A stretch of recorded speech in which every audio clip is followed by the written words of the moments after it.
জিলহজের প্রথম 10 দিনের আমল, ইবাদত, নেকামল, ভালো কাজ, এটা আল্লাহর কাছে এত প্রিয়। আমরা কোরআন এবং হাদিসের আলোকে 11টি আমলের কথা বলতে পারি। 1 নম্বর এই দশকের আমল হলো বেশি বেশি আল্লাহর জিকির করা। দ্বিতীয়ত যে আমলটি চলবে তা হলো যে কোনো নেকামল।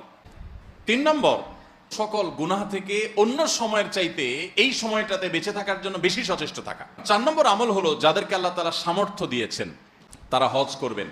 5 নম্বর আমল হলো যাদেরকে আল্লাহ সামর্থ্য দিয়েছেন তারা এই দশকে কোরবানি করবেন। 6 নম্বর আমল গেল চুল নখ ইত্যাদি দশক না কেটে থাকা। 7 নম্বর আমল হলো বেশি বেশি তাকবীর পাঠ করা। 8 নম্বর আমল হলো জিলহজের 9 তারিখ থেকে 13 তারিখ পর্যন্ত প্রত্যেক নামাজের পরে তাকবীরগুলো জোরে জোরে পাঠ করতে থাকা। 9 নম্বর আমল হলো জিলহজের 1 তারিখ থেকে 9 তারিখ পর্যন্ত নফল রোজা রাখা। 10 নম্বর আমল হলো স্পেশালি আরাফার দিনে অর্থাৎ জিলহজের 9 তারিখে রোজা রাখা।